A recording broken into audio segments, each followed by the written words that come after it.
그리스도인의 이 목표치가 어디입니까? 장성한 분량이 충만한 데까지 이른다 할 때 이 장성한 분량, 누구를 말하는 것이죠? 바로 예수 그리스도입니다. 저 여러분들은요, 이 땅을 살아가는 목적이 바로 여기 있습니다. 예수 그리스도를 닮아가는 인생, 닮아가는 삶. 굉장히 중요한 주제가 아닌가 싶습니다.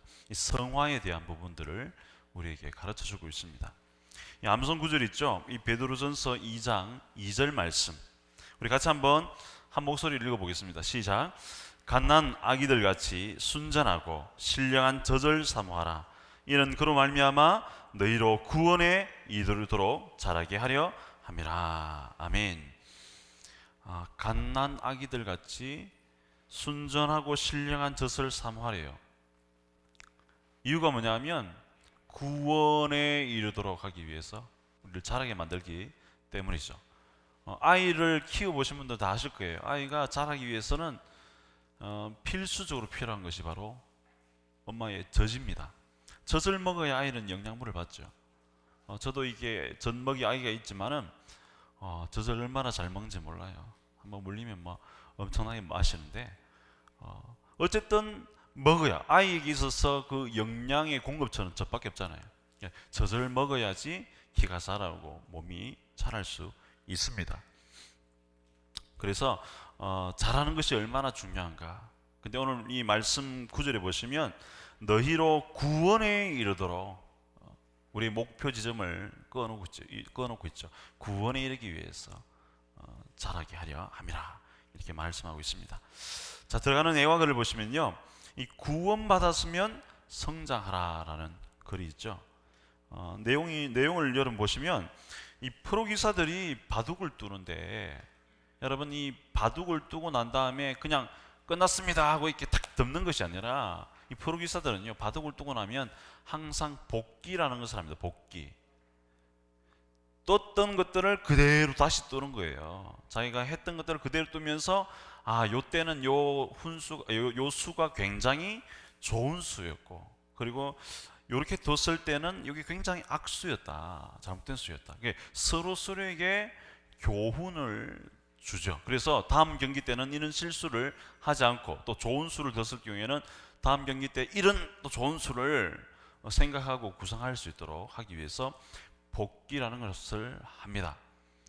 근데 이 바둑에도 보시면, 바둑 기사들도 보시면 아마추어도 참 잘하시는 분들이 있거든요. 그런데 프로 기사들한테는 잽이 안 돼요. 그러니까 아마추어 기사들은요, 프로랑 붙으면요, 최소 몇 점을 먼저 두고 시작을 한답니다. 그만큼 이 프로 기사들이 대단하다는 거죠. 아마추어, 저희들과 같이 아마추어 바둑에, 저희들은 아마추어 격에도 못 들어가죠. 근데 어쨌든 아마추어 기사들도 참 대단한데, 프로 기사는요, 몇 점을 내주고도 이겨버리는 거예요. 근데 이 프로 기사들 사이에서도 여러분 책 보시면 어떻게 이야기하고 있습니까? 1단부터 몇 단까지요? 9단까지 있습니다. 9단까지. 그러니까 어마어마하죠. 프로 기사들, 그러니까 아마추어도 대단한데 프로 기사들도 1단부터 9단까지 급수가 나눠져 있습니다. 그러니까 책을 보니까 그렇게 표현해놨는데요. 프로 1단은 수졸이라고 합니다. 졸. 수졸. 그런데 이 9단 정도 되면 입신에 따를 정도로, 신들렸다 할 정도로 프로 기사의 이 바둑 기사가 얼마나 대단한가를 설명해주고 있습니다. 이 글을 통해서 우리에게 교훈하는 것이 무엇인가 하면, 우리 모두 하나님의 뜻을 추구하기 위해 아마추어가 아니라 프로가 되어야 된다는 것을 가르쳐주고 있고요, 말씀 안에 바른 판단을 하기 위해서 끊임없이 성장해 가야 된다는 것. 마치 이 바둑 프로 기사가 1단부터 9단까지 쫙 등급이 나눠지는 것처럼, 우리 역시도 예수 믿고 난 다음에 인생의 프로가 되었습니다. 영적인 프로가 된 거예요. 하나님 나라의 백성이 되었음에도 불구하고 계속해서 자라가야 된다는 것을 우리에게 시사하고 있습니다. 자, 밑에다가 이런 글귀를 적어봤는데요, 똑같은 유니폼을 입는다 해도 수준은 천차만별이다. 똑같은 유니폼 입고 있어도요, 수준이 달라요. 수준이. 여러분, 우리의 수준은 어디 머물고 있습니까? 어제 야구 게임을 봤는데요, 프리미어 12를 봤는데요, 보니까 야, 박병호가 마지막에 쓰리는 홈런을 그냥 때려버리는데, 야, 대단하더라고요. 같은 프로 선수지만 기량이 다른 거예요. 그죠? 수준이 다릅니다. 우리 제자 양육원 교사들은 동신교회에 섬기는 여타 다른 모든 교사들이 계시지만은 최고의 프로 교사인 줄 믿습니다. 네, 아멘 소리가 작은 거 보니까 난 아주 약해 이렇게 생각할 수 있는데요. 여러분, 자신감을 가져야 돼요. 자라가야 됩니다. 프로페셔널을 해야 됩니다. 가르칠 때도 이야, 우리 교사 선생님 정말 잘 가르친다. 야, 어떻게 저렇게 말씀을 잘 가르칠까? 프로페셔널한 그런 기량을 가질 수 있는 우리 모두가 되어야 될 줄 믿습니다. 자, 이제 1번 질문으로 넘어가시면요, 1번과 2번 질문은 이 성화는 과정이다라는 것을 우리에게 가르쳐 주고 있습니다. 자, 성화는요 과정이에요. 과정. 딱 이루어진 상태가 아니고 과정이에요. 지나가는 과정이에요. 계속해서 마치 아이가 젖을 먹고 유아기를 보내고 아동기를 보내고 소년기를 보내고 청소년기를 보내고 또 대학 청년이 되고 청장년이 되고 또 노년이 되는 것처럼 계속해서 자라가는 과정입니다. 이게 성화죠. 1번 질문 보시면요, 그리스도인들은 거듭날 때 죄에게서 해방되었으므로 자신을 죄에 대하여 죽고 하나님에 대하여 산 자로 여겨야 한다고 바울은 말합니다. 정말 거듭난 사람은 죄에서 자유로울까요? 죄를 더 이상 짓지 않을까요? 여러분, 어떻게 대답하시겠습니까?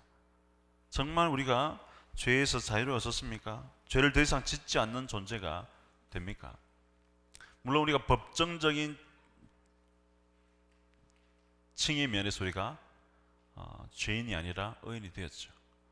우리는 의인입니다. 예수 그리스도를 믿음으로 말미암아 의롭다 칭함을 받게 되었습니다. 이것은 불변의 진리죠. 오늘 말씀 보시면요, 로마서 6장 14절에 이렇게 말씀을 우리에게 가르쳐주고 있습니다. 죄가 너희를 주장하지 못하려니 이는 너희가 법 아래 있지 아니하고 은혜 아래 있음이라. 할렐루야. 죄가 우리를 지배하지 못합니다. 그것은요 확실한 사실이에요. 예수 그리스도의 보혈의 피로 우리를 구속하여 주셨기 때문에 사망의 권세가 우리를 넘어가게 됩니다. 6월절의 모습처럼, 장자의 그 10번째 재앙처럼 문설주에다가 보혈의 피를, 어린 양의 피를 바른 가정은 넘어가는 거예요. 넘어가는 거예요. 그 사람들이 잘났기 때문에 넘어가는 게 아닙니다. 보혈의 피가 묻혀있기 때문에. 그 원리죠. 자, 보시면요, 말씀을 우리가 보시면 죄가 우리를 주장하지 못합니다. 이것은 맞는 말씀이에요. 가만히 보시면, 왜냐하면 너희가 법 아래에 있지 아니하고 어디 있다고요? 은혜 아래에 있습니다. 은혜 아래. 만약에 법 아래에 있다라면 우리는요 암흑의 사형, 누구 암흑의 지옥, 바로 도장 찍힙니다. 그런데 우리가 어디 있다고요? 은혜 아래 있다라고 표현합니다. 은혜 아래. 무조건적인 은혜. 우리의 공로 때문에 받는 그런 구원이 아니라 예수 그리스도의 무조건적인 희생과 사랑과 은혜, 우리의 죄값을 대신하여 십자가에 못 박혀 죽으신 은혜, 그를 믿음으로 말미암아 받는 구원, 그 아래에 있기 때문에 오늘 이 사도 바울이 로마의 편지를 쓰면서 그렇게 고백하고 있는 거예요. 너희는 법 아래 있으면 너희는 사형감이야. 그런데 은혜 아래 있다. 이 말은 다 바꿔서 말하면 여전히 우리는 죄를 짓는 존재다는 거예요? 안 짓는 존재다는 거예요? 짓는 존재다는 것입니다. 죄를 짓지만 너희 잘 기억해. 너희는 예수 그리스도 안에 있어. 은혜 아래에 거하고 있어. 그래서 너는 죄가 너희들을 감히 무너뜨릴 수 없는 거야. 그렇게 이야기하고 있습니다. 자, 그렇다면 우리가 답을 찾는 거나 마찬가지죠. 거듭난 사람은 죄에서 자유로울까? 자유롭지 않습니다. 사실은 죄가 우리를 때로는 무너뜨리기도 합니다. 그러나 중요한 사실은 우리가 예수 그리스도의 보혈의 공로로 말미암아 은혜 아래 거하고 있다는 사실이죠. 또 말씀 한 구절 더 찾아보시면 전도서 7장 20절 선을 행하고 전혀 죄를 범하지 아니하는 의인은 세상에 뭐하다고요? 없기 때문이로다. 여러분 우리는요 죄를 짓지 않을 수가 없습니다. 로마서 말씀을 보면 모든 사람이 죄를 범하였음에 하나님의 영광에 뭐하다고요? 이르지 못하더니 모든 사람이 죄를 짓습니다. 죄를 짓지 않는 사람은 이 땅에 아무도 없습니다. 누구 외에는요? 예수 그리스도 외에는 아무도 없습니다. 모두가 죄인입니다. 그렇기 때문에 예수 그리스도의 보혈의 공로가 얼마나 중요한지 우리에게 역설적으로 가르쳐주고 있습니다.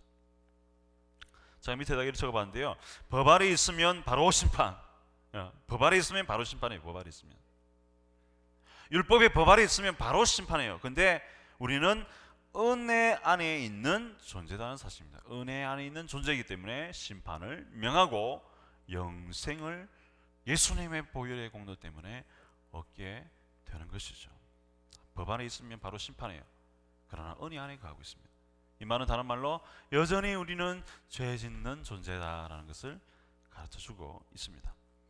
자, 이제 2번 질문으로 가시면요, 성화는 과정이다. 2번 질문 보시면 이 땅에 사는 동안 죄에서 자유로울 수 없지만 성화가 꾸준히 진척될 것을 기대합니다.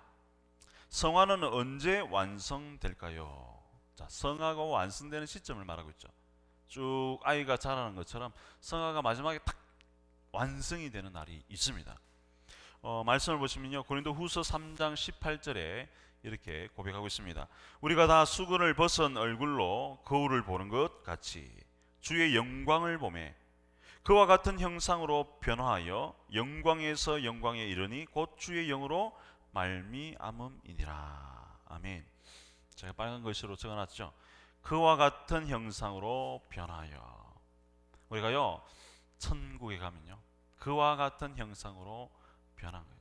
마지막 우리 예수님께서 이 땅에 재림주로 오시면요 우리가 부활체가 됩니다. 부활체. 그와 같은 영광으로 성화를 이루게 됩니다. 빌립보서 3장 21절에도 이렇게 고백하죠. 그는 만물을 자기에게 복종하게 하실 수 있는 자의 역사로 우리의 낮은 몸을 자기 영광의 몸의 형체와 같이 변하게 하시리라. 우리의 이 연약한 몸이요 마지막 우리 예수님 심판주로 오실 때, 주님 오실 때에 영원한 이 부활체의 영광을 우리가 경험하게 됩니다. 완전한 성화를 맞이하게 되는 것이죠. 그때는 얼굴과 얼굴을 대면하여 볼 정도로 그런 은혜를 경험하게 됩니다. 자, 이제 3번 질문으로 가시면요, 성화에 있어서 하나님의 역할이 있습니다. 하나님의 역할이 있어요. 반대로 인간의 역할도 있겠죠. 그 후에 나오겠죠. 3번 질문 보시면요, 성화의 과정에 있어서 하나님이 개입하시는 부분이 있다는 것을 우리에게 가르쳐 줍니다. 질문 보시면요, 성경은 성화가 주로 하나님이 하시는 일이라는 것을 밝히고 있습니다. 성령의 역사하심을 통해 성도들이 얻게 되는 변화는 어떤 것이 있을까요? 자, 성령의 역사를 통해서 얻게 되는 우리들의 변화 반드시 있죠. 성경에 보면 그런 표현들이 참 많아요. 성령의 주도적인 이 성화를 이끌어 가시는 그런 모습들을 보게 되죠. 자, 갈라디아서 5장 16절에서 18절 그리고 5장 22절에서 23절 보시면요, 제가 대충 이렇게 길어서 간추려 놨습니다. 제가 요 적어놨던 것들을 표현해 보시면요, 내가 이르노니 너희는 성령을 따라 행하라. 자, 성령을 따라 행하는 거예요. 자, 성령을 따라 행한다는 것은 성령의 감동을 따라서 순종할 때에, 성령의 말하게 하심을 따라서 성령의 그 주시는 은혜를 따라서 우리가 행동했을 때에 이 말이죠. 그리하면 육체의 욕심을 이루지 아니하리라. 뭘 이루지 않는다고요? 육체의 정욕에 붙들리지 않는다는 겁니다. 육체가 하라는 대로 살지 않는다는 거예요. 하나님의 말씀을 따라서 행하는 사람으로 바뀌어지게 됩니다. 그러니까 당연히 죄의 습성은 줄어들게 되겠죠. 그리고 거룩한 습성들이 우리의 삶의 자리에서 생겨나게 됩니다. 육체의 정욕이 감소합니다. 사라지게 됩니다. 또 보시면 율법 아래 있지 아니하리라. 율법 아래 있지 않고 은혜 아래 거하면서 은혜를 나눠주는 공급자가 될 수 있겠죠. 또 22절에서 23절 보시면 오직 성령의 열매는 사랑과 희락과 화평과 오래 참음과 자비와 양성과 충성과 온유와 절제니, 이게 뭐예요? 성령의 9가지 열매를 맺게 된다는 것입니다. 여러분, 이 성령의 9가지 열매는요, 한 단어로 말한다면 인격입니다. 인격의 변화가 주어집니다. 인격의 변화. 예수 믿는 그리스도인들은요, 사실 믿음이 드러나는 장소가 뭐냐면 인격이에요. 인격. 믿음이 나타나는 것이 인격을 통해서 나타납니다. 그래서 저희들은요, just like Jesus처럼 돼야 되는 거예요. 예수님처럼 돼야 되는 거예요. 예수님처럼. 예수님을 닮아야 됩니다. 예수님의 인격을 배워야 됩니다. 우리가 성도로서 삶을 살아가면서 예수님의 인격을 담지 못한다면요, 40년, 50년 신앙생활에도 예수님의 인격을 담지 못하고 여전히 죄악의 습성대로, 내 감정대로 삶을 살아간다면 그분은 믿음이 없는 분이에요. 우리가 예수님을 닮아가고 참된 하나님의 그리스도인 자녀가 되었다는 것은요, 예수님처럼 산다라는 전제가 깔려지는 것입니다.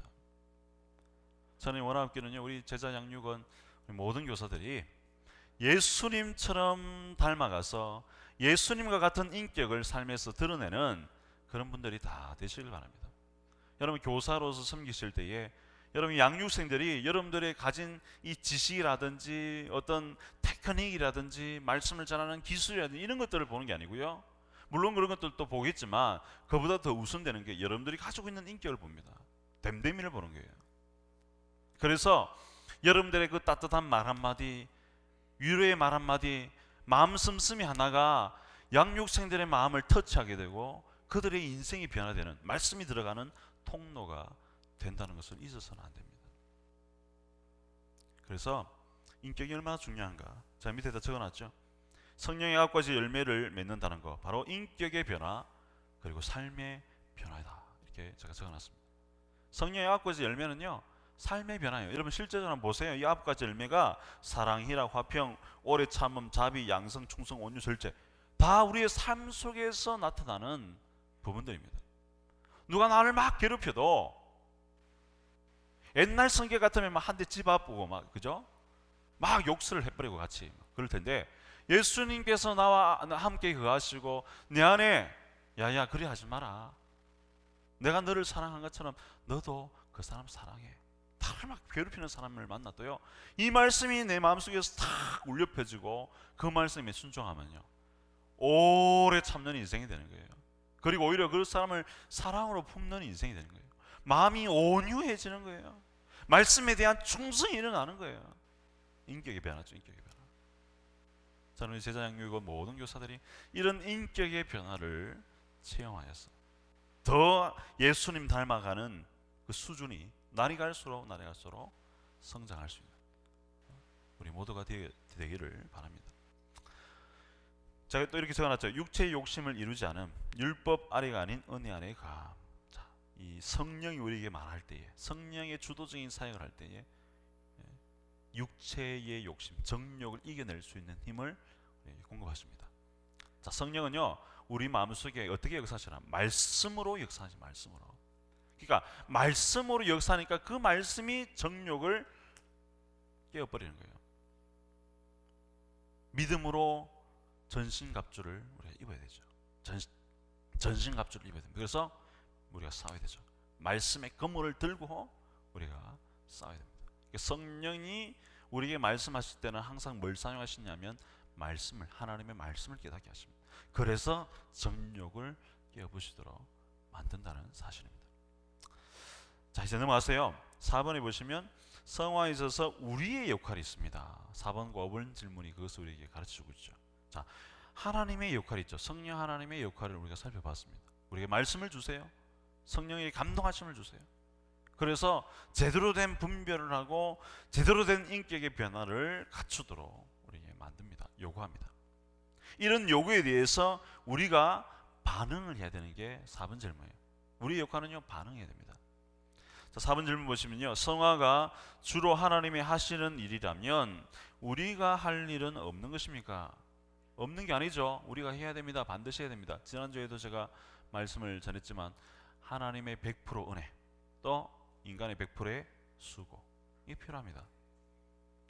자, 이 요절을 보시면요, 로마서 8장 13절에 이렇게 말씀합니다. 너희가 육신대로 살면 반드시 죽을 것이로되 영으로서 몸의 행실을 죽이면 살리라. 자, 영으로서 몸의 행실을 죽이면 산다 이렇게 표현하죠. 죽이면. 이 죽이면은 누구의 노력이 필요한 거예요? 우리의 노력이 필요한 거죠. 죽여야 됩니다. 말씀이 우리 마음속에 강하게 어프로치해서 올 때에 그 말씀에 반응해서 순종의 결단이 우리에게 나타나야 됩니다. 순종해야 됩니다. 말씀을 듣고 흘려보내면 그 말씀은 내게 아니에요. 성령이 내 마음속에 아무리 말씀을 강력하게 줘도 내가 순종하지 않으면 그 말씀은 아무것도 아닌 거예요. 지나가 버리는 거예요.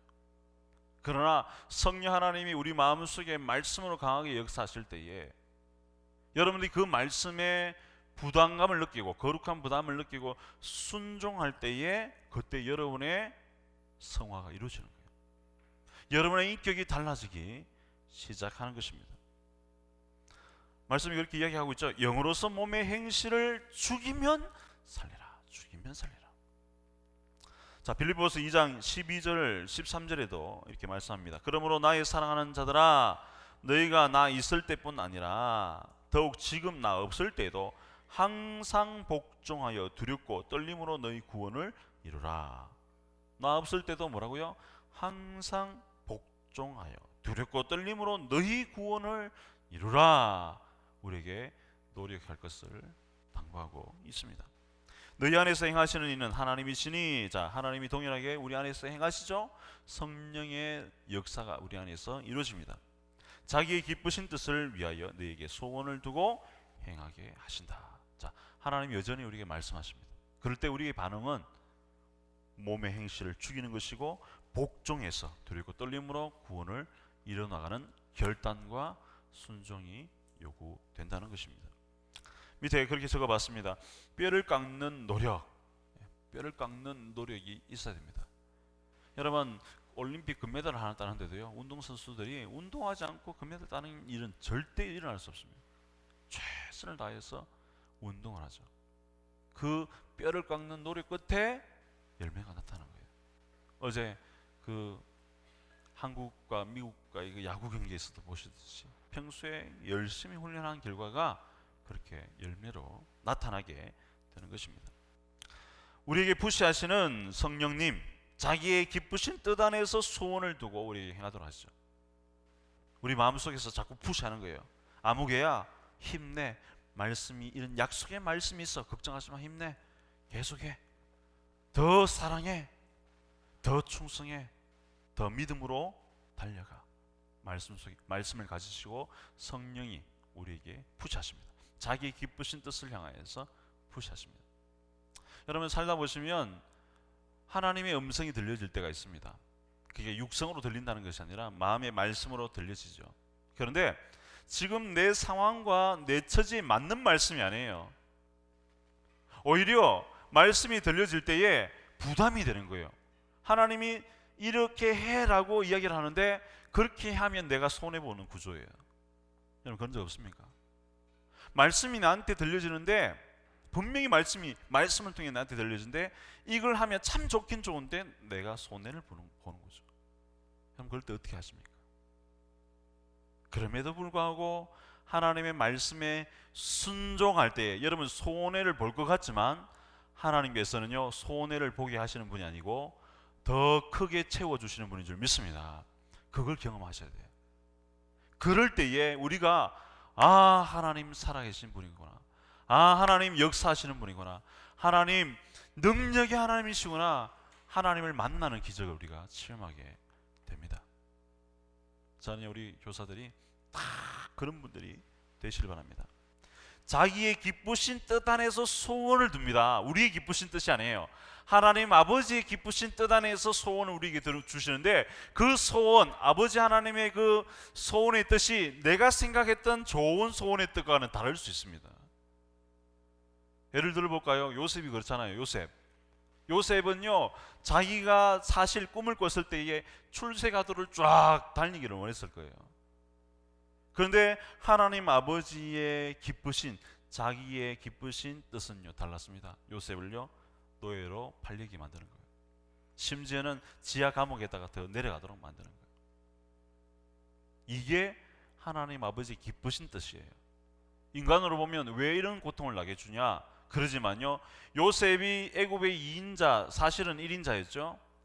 그런 엄청난 이 지도력을 발휘할 수 있게 된 수업의 현장이 노예 생활, 13년의 노예 생활, 10년의 노예 생활, 그리고 3년의 감옥 생활을 통해서 요셉이 훈련을 받는 거예요. 경영의 비법을 배우게 되고 인사의 관리에 대한 비법을 그가 수업을 받게 됩니다. 그게 수업의 장소가 노예 생활, 감옥 생활이었습니다. 인간 눈에 보면 그것은 내가 원치 않는 길이죠. 근데 하나님은 자기의 기쁘신 소원을 두고, 기쁘신 대로 소원을 두고 우리에게 행하시는 거예요. 우리 마귀만 하면 됩니까? 낮은 데로 가라 그러면 순종해서 낮은 데로 가면 돼요. 그러면 하나님이 그곳에서도 역사하시고 마침내 낮추시고 시험하사 마침내 복을 주시는 분인 줄 믿습니다. 이게 하나님의 역사예요. 하나님의 기적이에요. 또 제가 이렇게 적어놨죠. 말씀이 내 안에 요동칠 때 순종하는 결단 우리를 변화시킨다. 이 말씀이에요. 사실 말씀이 내 안에서 요동칠 때에 순종하는 결단이 필요합니다. 그러면 우리가 변화된다. 이것을 꼭 설명하시면 좋겠습니다.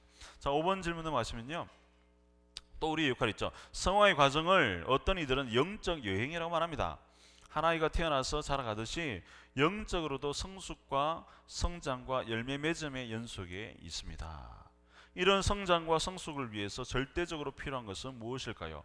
자, 성장과 성숙을 위해서 절대적으로 필요한 거 하나 있죠. 보시면요, 베드로전서 2장 2절, 우리 암송 구절인데요. 갓난 아기들과 같이 순전하고 신령한 젖을 사모하라. 자, 우리가 자라기 위해서 가장 필요한 게 있는데요, 바로 젖을 사모하는 거예요. 신령한 젖을 사모해야 됩니다. 이게 무슨 말씀입니까? 바로 하나님의 말씀을 사모하는 거예요. 우리의 영의 양식은 하나님의 말씀이에요. 말씀을 먹어야 우리 영이 자랍니다. 성장해 갑니다. 말씀을 묵상할 때에 깊은 하나님의 진리에 깨닫게 되는 것입니다. 성령의 역사로 깊은 것까지도 통달케 하시는 성령의 역사로 우리가 자라게 된 거죠. 제가 밑에다 적어놨죠. 성숙한 자와 미성숙한 자의 차이가 뭔지 아세요? 여러분, 우리가 인간 사회에, 우리가 이 삶의 자리에서도 보시면 성숙한 사람과 미성숙한 사람은요, 다른 말로 어린아이와 어른의 차이가 뭐예요? 어린아이는요, 분별력이 현저히 떨어집니다. 분별을 못해요. 쉽게 말하자면 똥인지 된장인지 구별 못하는 거예요. 막 자기 좋은 대로 막 달려가는 거예요. 그러나 성장한 사람, 어른들은요, 멀리 내다볼 수 있습니다. 지금 당장 좋은 것 같은데 이게 어떻게 될지를 아는 거예요. 그래서 분별하는 거예요. 이게 차이입니다. 자, 성숙한 사람과 미성숙한 사람의 차이는요, 분별력의 차이입니다. 여러분, 제가 지난번에도 말씀을 드렸지만 분별력을 갖게 되는 게 뭡니까? 갖게 만드는 요인이 뭡니까? 하나님의 말씀입니다. 말씀을 묵상하면 분별할 수 있는 영이 우리에게 생깁니다. 분별의 영이, 성령께서 분별의 영이잖아요. 우리 분별을, 모든 상황들을 분별할 수 있는 지혜를 우리에게 허락하십니다. 그래서 죄악의 길에 서지 않는 거예요. 악인의 꾀를 쫓지 않는 거예요. 오만한 자리에 앉지 않습니다. 제가 그래서 시편 1편 1절 말씀, 2절 말씀을 제가 강조하는 거예요. 복 있는 사람은 악인의 꾀를 쫓지 않고 죄인의 길에 서지 않고 오만한 자들의 자리에 앉지 않고, 그러면서 2절에 복 있는 사람의 타이틀, 이 복 있는 사람의 이 정의를 내리잖아요. 어떤 분이에요? 오직 주의 말씀을 묵상하는 사람, 여호와의 말씀을 즐거워하여 그의 말씀을 주야로 묵상하는 사람이 복 있는 사람. 묵상하는 사람. 왜? 묵상할 때 분별력이 생기거든요. 묵상할 때에 깨달음을 얻게 되거든요. 묵상할 때에 제대로 된 길을 알거든요. 그러니까 실패하지 않습니다. 말씀을 묵상하는 사람, 성숙한 사람이 되는 것입니다. 우리 제자 양육은 모든 우리 교사들은 항상 하나님의 말씀을 사모해서 그것이, 그 말씀이 우리를 늘 지배해야 할 수 있도록, 그래서 어떤 일을 당할 때 순간적으로 말씀이 탁 머리를 치면서 분별력을 얻어서 그 분별력대로 순종할 때 승리하는 사람이 되는 것이죠. 그런 인물들이 다 되시기를 바랍니다. 자, 6번 질문 넘어가시면요, 이제 성화의 과정이 끝나면 어떻게 되는가? 큰 주제가 그거죠. 자, 성화의 과정이 끝나면 어떻게 됩니까? 6번 보시면 참된 그리스도인은 성화를 갈망합니다. 그렇죠? 그런데 더 이상 성화가 이루어지지 않는다면 어떻게 되나요? 간단하죠. 끝나면 이제 어떻게 됩니까? 천국에 가는 거죠. 말씀 보시면 요한복음 6장 38절에서 40절, 내가 하늘에서 내려온 것은 내 뜻을 행하려 함이 아니요 나를 보내신 이의 뜻을 행하려 함이니라. 나를 보내신 이의 뜻은 내게 주신 자 중에 내가 하나도 잃어버리지 아니하고 마지막 날에 다시 살리는 이것이니라. 제가 적었죠. 마지막 날에 다시 살리는 이것이니라. 내 아버지의 뜻은 아들을 보고 믿는 자마다 영생을 얻는 이것이니. 자, 하나님 아버지 뜻이 이거예요. 영생을 얻는 거예요. 자, 성화 과정의 끝이 바로 영생입니다. 영생을 얻는 이것이니 마지막 날에 내가 이를 다시 살리리라 하시니라. 자, 성화의 과정, 이 성화가 더 이상 이루지 않는다면 그것은 바로 영생의 단계에 접어드는 것이죠. 요한복음 10장 26절에도 이렇게 고백합니다. 내가 그들에게 영생을 주노니 영원히 멸망하지 아니할 것이요. 자, 성화에 더 이상 성화가 되지 않는 단계, 바로 영생을 얻는 단계입니다. 자, 그래서 밑에다가 제가 이렇게 적었습니다. 완전한 성화는 천국에서 영광의 몸으로. 자, 완전한 성화, 천국에서 영광의 몸을 입고 영원토록 우리 주님과 함께하는 영생을 얻게 되는 것이죠. 자, 7번 보시면요, 이제 성령님의 약속이 있습니다. 자, 7번 보시면요, 하나님이 영원토록 그리스도인들을 안전하게 지키신다는 또 다른 증거는 무엇일까요? 자, 약속이 있죠. 에베소서 1장 13절에서 14절 보시면 그 안에서 너희도 진리의 말씀 곧 너희의 구원의 복음을 듣고 그 안에서 또한 믿어 약속의 성령으로 인치심을 받았으니 이는 우리 기업의 보증이 되사 그 얻으신 것을 속량하시고 그의 영광을 찬송하게 하려 하심이라. 저 밑에서 적었죠. 보증수표입니다. 보증수표. 인간 표시라는 거죠. 인간 표시. 인쳤다는 거, 성령, 약속의 성령으로 인쳤다는 것은 도장으로 찍었다는 거예요. 예수님을 믿는 즉시 성령 세례가 우리에게 탁 주어지는 거예요. 그래서 우리에게는 탁 일이 찍힌 거예요. 소유가 내게 아니고 하나님의 것이 되었다는 이 도장을 받게 된 것이죠. 또 이것이 우리의 기업의 보증이 되는 거예요. 보증수표가 된다는 것이죠. 보증수표. 자, 철저한 계약 이행의 약속을 이 말씀 우리에게 가르쳐주고 있습니다. 반드시 이루신다. 반드시 승리를 우리에게 가져다 준다라고 우리에게 약속하고 있습니다. 성령님이 이렇게 약속하고 있습니다.